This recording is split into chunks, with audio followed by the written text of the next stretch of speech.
what's happening? How you doing? You're all very welcome to Ramble Pod 15, number 15, for Tuesday the 11th of September. 'Tis September, 2018. Good on you. How are you doing? I'm Tom O'Mahony, your host, part of the Buckshot setup.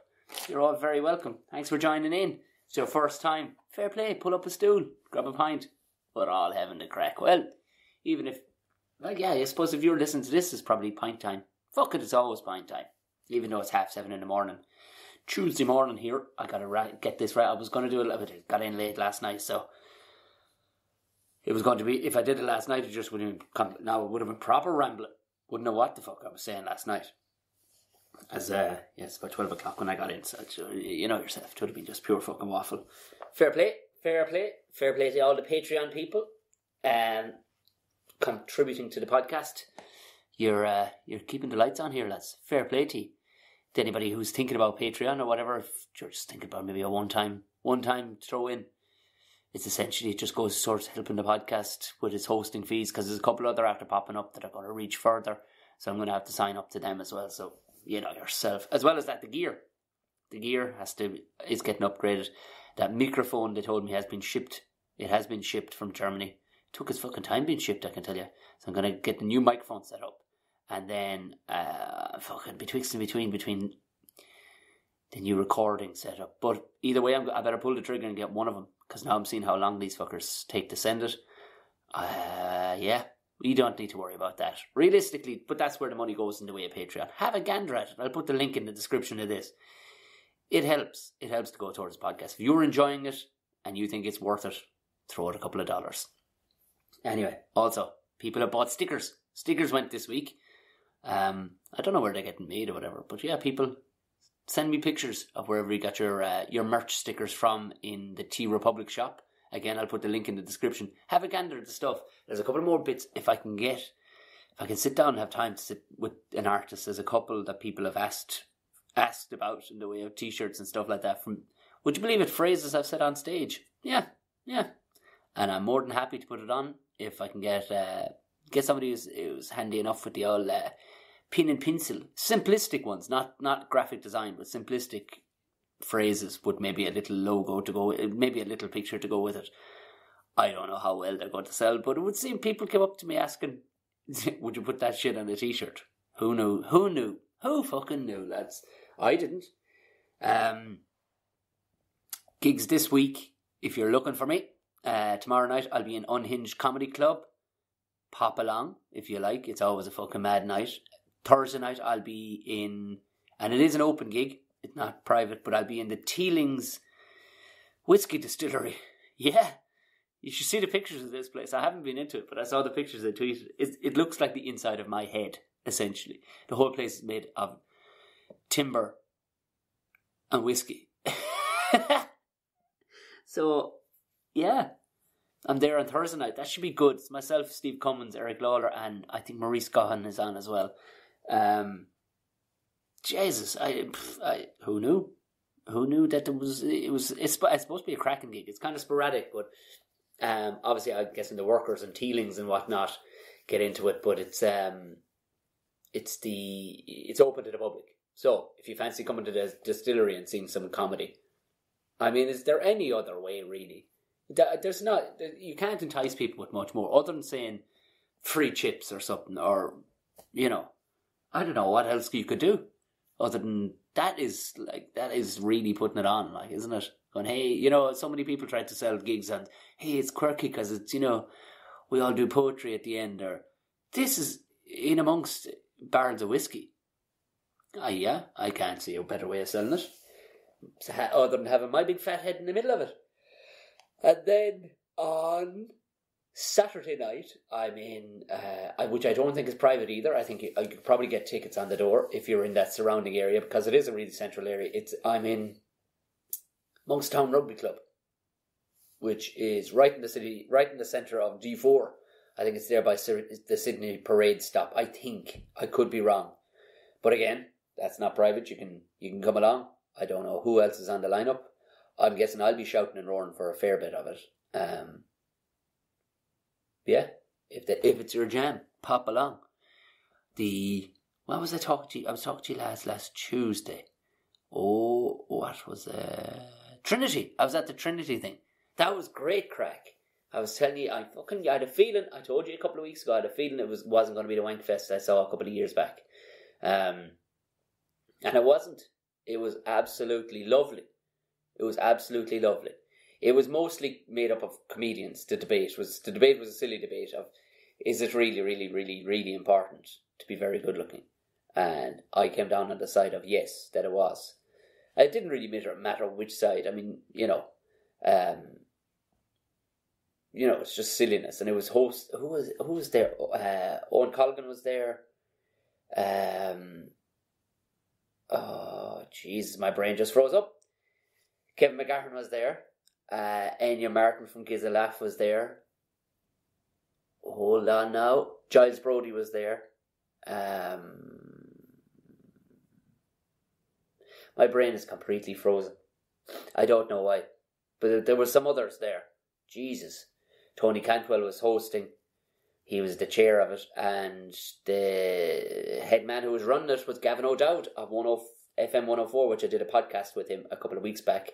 Well, I did a radio show which he podcasted. It was really fucking enjoyable. I tell you one thing, he's a breath of fresh air, that lad. He's he's got his shit together. He understands he understands that it's actually, if you're going to be interviewing comedians, don't be hitting them with that. So tell us why, and he didn't. It was actually really good, enjoyable crack. And I knew it. You know what? Sometimes you can pick up an old vibe. It's like any company you go into. If the staff are sound out and are really helpful, it's not normally because, well, it isn't because they found good staff somewhere. That you can fucking, you know what I mean? You can kind of work that into people, like, especially the soundness side of things, you can work that into people. If the fella at the top or the lady at the top is running her shit right, or running their shit right, and they're sound themselves, and they're confident and good at their job, you typically find that trickles throughout the staff. If it's a thunder cunt at the top, and it's not, normally people are only thunder cunts because they've no confidence in what they're able to do. Do you know what I mean? Now, there's also the crossover where somebody's really good at what they do, but they fucking know it. Then they're a thunder cunt too. Like, don't be gloating. If you can do what you can do, just do it. Just fucking do it. You're not special. None of us are special. And that was the vibe. I knew it. That was the vibe. The way it went out. All the students were sitting around, and there was a couple of students, were part of the debate as well. And it was great. Like, the thing was, everybody had written their stuff, like, really well. Like, you know what I mean? They've written everything out, every word out, as a proper speech. And I'm not great at that. Or what I am great at, here's me now talking myself up like I'd just given out about somebody who's good at something. What I'm good at is waffling and nattering with bullet points. I'm good with bullet points. Right? There's no point in having exact words for me to read on the spot. Because I turn into Ron Burgundy all of a sudden. Excuse me, as I drink tea. And yeah, I had bullet points on what I wanted to do, and we got a right laugh. But it was just lovely, very, very enjoyable. Fucking stressed off trying to get out of the city because I had a meeting in North County Dublin, and fuck me, quite literally walking would get you out of the city. In the space of an hour, I would have walked more than I drove. It's thank God I don't do that shit every day. Fucking hell. It was just upsetting how much time was being wasted sitting in a car. Like, it's one thing driving to a spot and it's just been a long distance, but which I do a fair bit, but it's this 10k in an hour I travelled. Like, you could cover that. You could cover 10k in a good fast walk. I reckon you could. I never time my walk, but I reckon, could you? Anybody who knows anything about speed of running and walking? I fucking reckon I could have walked more anyway. Following night then, I was in Lavery's of Belfast, which, as always, was absolutely delicious. I keep on saying this morning, I apologise. I'm like a fucking... My brain is just locked up. Do you know what I mean? Like, I need a break. That's what I fucking need. I need one day. I was looking at the old calendar, and I haven't not had to do something every day for the last nearly 9 weeks. Every day. Saturdays and Sundays. So I think my brain might be actually starting to break. Maybe, I don't know, maybe fuck it. Maybe brains don't break. Maybe I'm just fucking bitching and it's just early in the morning. Maybe that's just, fuck it, we'll put it down to that. Take two toughen the fuck up tablets, Tom. You fucking fanny. Actually, fannies are tough enough, all things. I don't know. You soft cunt. There I go with my emms again. Fucking disgraceful. Lavery's was beautiful. I got up good and early as I could anyway, and myself and the great Colin Geddes, we did a podcast, so I'm guessing there's some podcast listeners that listen. We have the Venn diagram. The Venn diagram of Tom and Colin podcast listeners. I would imagine it's quite a large circle in the middle, or shape in the middle anyway. You probably have listened to it, so it was good crack. We talked about Asian guards. Yeah. We talked about my junk falling out at a sports day. And road bowling, our hatred of road bowling. Along with other things. And we had to kind of knock it on the head because the staff were just pretty much coming in and there was no like, hey, sorry, do you mind if we... It was just like coming in. You couldn't blame them. These are people that were coming clicking on their shift, going, yeah, whatever lads, you keep doing whatever you're doing over there, city men. We've got jobs to do. Actual jobs to do. So we went and got grub afterwards and we met up with Shane Todd. He was down the town having... I tell you, there's a strip there right around the corner from, I suppose, is that Bradbury? What's the name of it? It's just on the same street as the Empire in Belfast. And I tell you, there's some plethora of little eateries and good stuff, like, you know what I mean? Not just fucking big plastic signed shit boxes that you'd seen at so many fucking places. Like, but these were actual all kind of, a lot of them looked, independent, and a lot of them were small chains too, like of good burger joints and stuff like that. I mean, there was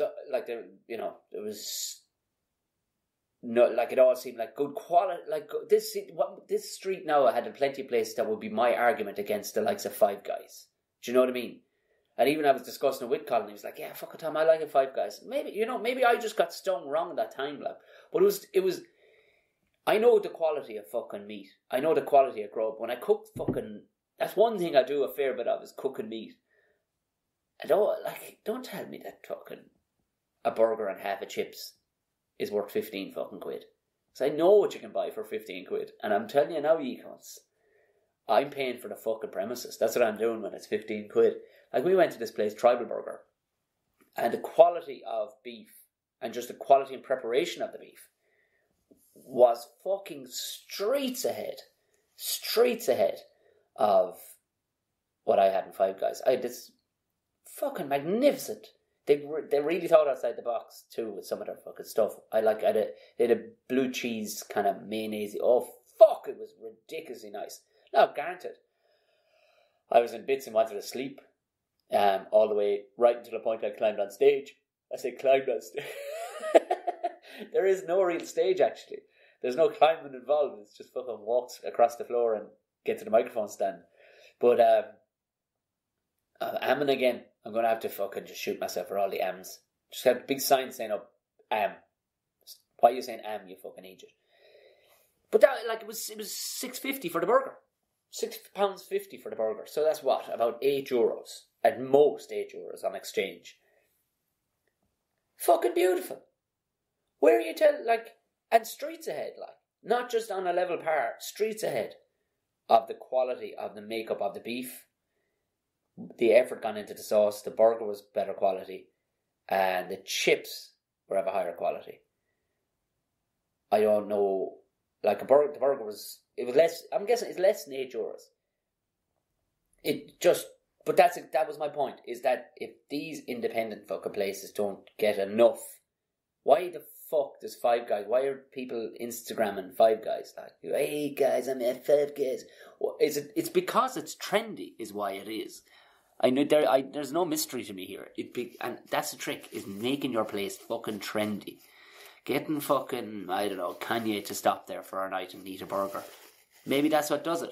I'm guessing that's what does it. Like, I mean, I'm guessing the Five Guys all are blokes that have ironic beards and fucking wear their hat backwards and what, because, we just want to bring burgers to the people. I'm saying again. I'm fucking annoyed with myself now, the amount of I'm saying this morning, and you'll hear me say it now. This will ping in your head. Good stuff. We went for a coffee then across the road. Jesus Christ, the strength of that coffee. Colin went for decaf, because he's off to decaf at the minute. I nearly fucking should have myself had heart palpitation. Now, I can drink coffee, but this stuff, it was lovely. Don't get me wrong, but fuck me, it'll stand your fucking hair up on the end. Whew, that's good stuff. Do you know what I mean? If you were in a bad shape. But I wasn't. I was in great shape. I didn't need a very strong coffee. In fact, a nice little fucking regular tea would have done me. But Todd was there. I just found myself just getting a coffee. A strong one. So that was that for the... Oh yeah, fucking hell. And then 3 nights in the Laughter Lounge. It was class, as always. Fucking jammers. All three nights were fucking jammers. It was good crack now. It was good crack. Properly got to stretch my legs now. It was, it was enjoyable. I brought some stuff that I hadn't brought there before. The style was a bit different. I was heading into kind of crazy town a little bit with some of it, and it worked very well. Few pieces now that I was kind of going, am I asking too much of a city audience in the references I'm making here? Like, but fuck it. People get references. People just get references. If funny is funny, that's what I fucking found. And they were digging it. I was very, very happy with the weekend of gigs till after lounge. Oh, so that's it for the gigs. That's it for the gigs, for talking about gigs. I'm going to some fun stuff coming down the line, actually. In the way of the live podcast. Hit me, message me. If you would come to a live podcast. I know a lot of people just, it's stand-up isn't, I'll come to stand-up something. Yeah, I'll go one day. I must get myself to one of them gigs. If you're thinking of it, obviously you know the deal with stand-up. You show up at a comedy club, you watch comedy. A lot of people listening to this won't have been to a live podcast before. Hit me up if it's a thing you're digging. Now, I'm going to hopefully be doing one at the Roisin Dove over the Vodafone Comedy Carnival. Hopefully, we can find a space for it in the calendar, and because it's totally cool. So, but also I'm thinking of doing another one in conjunction, possibly with a major comedy club in the city. So hit me up if it's the thing you'd like to see. Tell me what you think, because I would take into consideration what people. I mean, it's going to be a good bit of crack. If nothing else, it's going to be a good bit of crack anyway. And that's my question on that. Christ almighty, I haven't been looking at the news. People message me asking I haven't had fucking time. I haven't had fucking time to be listening, or I even missed my beloved Munster losing the other night, which isn't the fucking worst thing. I can hear the dog actually scratching at the fucking door. The only thing I seem to pop up in my timeline continuously is people trying to take fucking Michael D's crown off him. He'll never take his crown.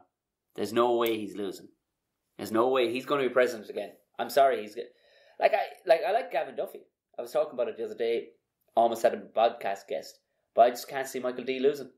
I mean, he's the fucking heavyweight fucking champion of, albeit not in weight, but because he probably weighs less than a flower sitting on a mountaintop. I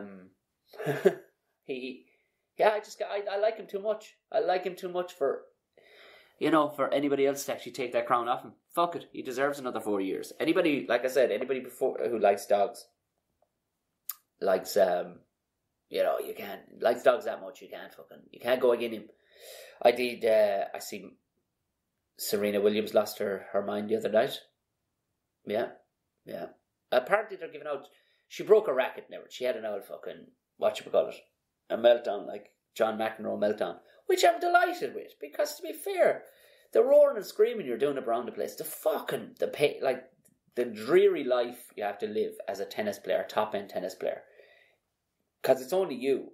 It's not even like golf where you get a caddy, out there and you're strolling. and there's people to chat around to during the game. Like, in golf, it's one lash.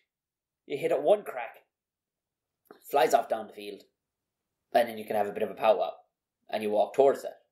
Then it's one more lash. Maybe a couple more, depending on how many times it gets you to the fucking whatchamacallit. So it's a bit more social in that sense. Snooker, maybe. Yeah, snooker might be. But even snooker could be done in kind of drinking environments and stuff like that, you know.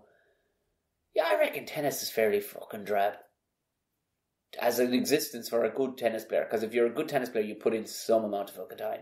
And Serena snapped the other night. In Japan, I think. She fucking broke the racket the whole fucking lot. She snapped. She went, I have a fucking enough econs. And they're giving out that she only got hit with a $17,000 fine. Which is fucking hefty enough. I mean, she have a new racket to buy as well, like. So, but apparently, like, if you're a bloke, you get far more of a fine. And I don't know, I'd say the women are on the same money as the men in the tennis. Because it draws the same, it's one of the few sports since day dot, as far as I can remember.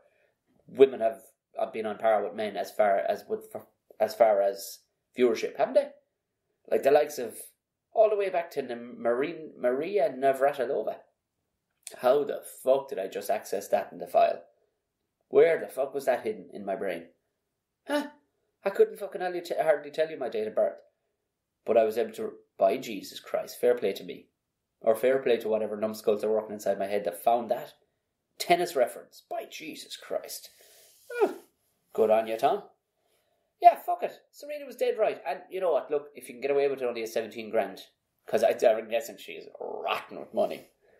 Nike will cover that, or whoever sponsors it. She'll be grand. I did like the fire the other evening. I did. I mean, it's kind of been on and off warm and all the rest, but we were away for a day or two just working, and fucking hell, the house was cold. So I lit a fire, and it was a glorious thing. I put it up on Instagram, and of course people were like, what are you doing? It's still fucking summer. It's actually not. It's autumn.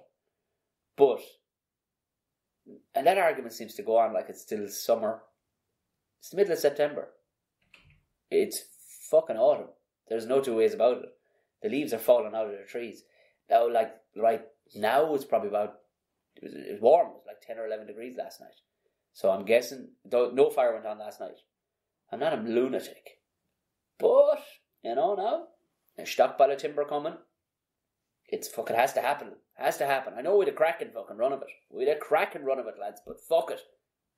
I know people in other countries are going, what? It's 10 degrees. Jesus Christ almighty. You mad bastards. That's warm. That's warm for this time of year here. It's probably thereabouts. So, moving along into, I will be at the Vodafone. Yes, I will be at the Vodafone at the end of October. More to come on that and all the rest of it. Have a gander at a couple of the gigs I'm on have to be listed at an actual location yet, because they're after finding a ton of new locations. But I'll be there over that weekend, including I'll be there on the Tuesday night of it as well as it starts. I'll be there in the Roisin Dove with Jason Byrne. But also I'll be at this year's National Ploughing Championships. I'll be people from other countries that are listening to this who have no idea what I'm talking about have gone, how fucking country are these people? Where they have a National Ploughing Championship, and that's actually a thing to be getting excited about. It fucking is. It's the biggest outdoor expo, I think, in Europe. And that's what it is. It's no more about fucking ploughing anymore than the Man in the Moon. It started off as a ploughing championship to see who could plough the best. But now it's like, holy fuck me. It's like what the kind of things that go on at the Birmingham NEC or whatever it is times 400. It's on 1,000 acres. Now it is subject to the elements, but they have made provisions they know what they're doing. Like, they lay down those metal tracks everywhere and all the rest of it. I will be hosting the Good Crack tent for Bus Éireann. And wait to hear, this will give you a notion of the size when you hear just its location. So it's a block 4, row 38, stand 735. Break those down, right?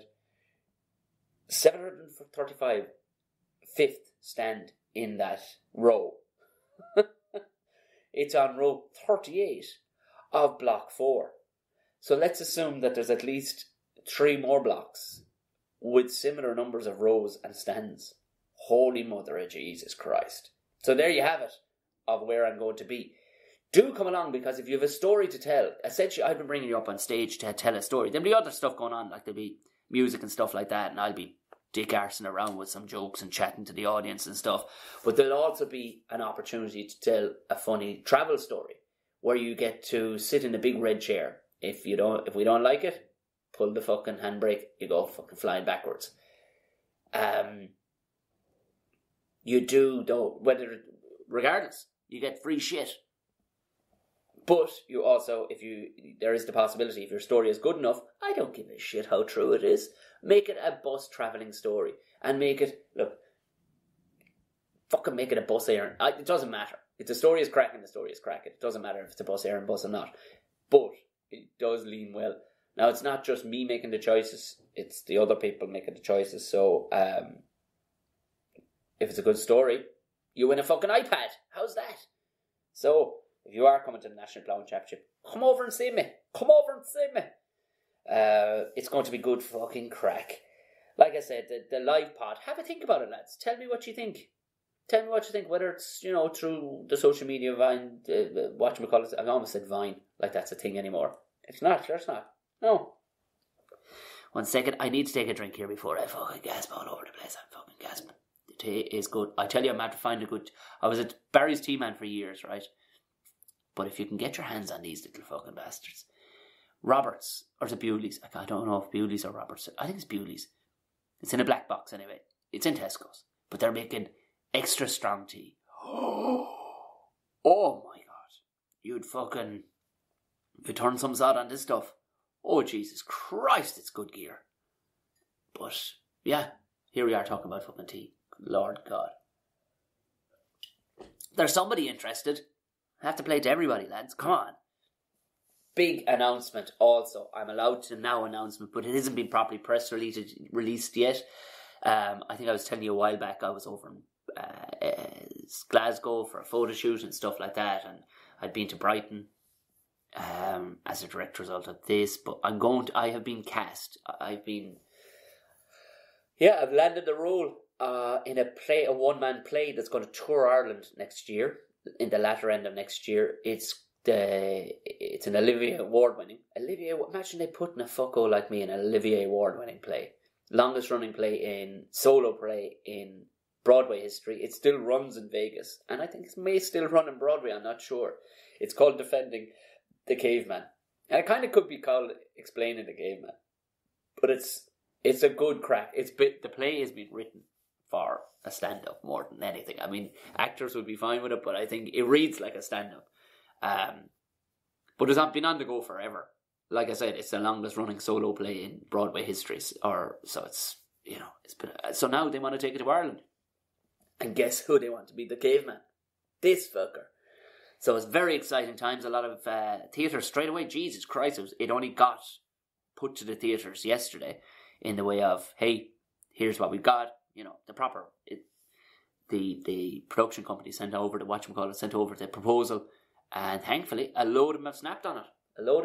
I do know, I can tell you, that the town hall in Galway I don't know what other ones, because I only just was on the phone when it just got released, and quite literally as I was on the phone, the town hall in Galway, November 1st next year, have said, yes, we want it. So I think possibly the Watergate Theatre in Kilkenny, that was on the phone. That was quite literally on the phone call as well. I don't know what else come in. There's no point in ringing me every time one signs up to it. I'll find out next week, probably when there's a list of them, and I'll find out when they go up on sale. It's a fucking savage show. The new script they're after writing for me, and we're going to tweak it ever so slightly for Ireland, obviously. And it should be fucking mighty, so I'm very excited. I've been wanting to fucking say it, but then you don't want to be saying these things too, because for anything could happen where the rug gets pulled on you in this business. So you never get overly excited until the fucking day you climb on stage. Then you get excited. But it's like, because that's the thing about this business. Anything to do with anything, entertainment-wise, can just gone.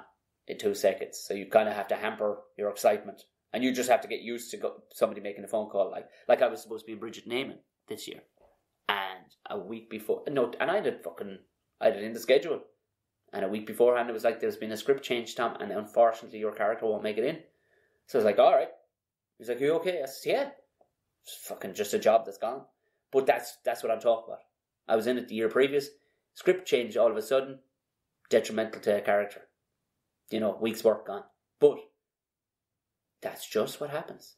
I could be back in it next year. You know what I mean? So it's hard to get excited or whatever. But I was genuinely excited about this one because the production company that has it, Robert C. Kelly, they are fucking dynamite. They're on big scale stuff, like so. Very, very exciting stuff. Now, like that. If you want to chat to me during the week, send me on anything.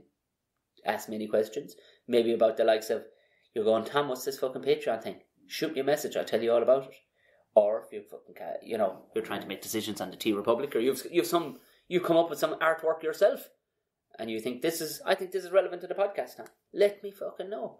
Let me know. You can find me on all social platforms. Tom O'Mahony Comedy will find Instagram, Facebook, and Twitter. If you do like the chatty snaps, which I'll be honest, lads, I'm using less and less. I think fucking nobody, like, way more people are seeing my stories on Instagram than they are on whatchamacallit. So, I don't know, like, I mean, I don't get as much traction, as they call it in the biz, out of Snapchat. But feel free, I'm still there. If you want to shoot me a message, Chatty Snaps is Tom Bear O'Mahony. Shoot me a message on over.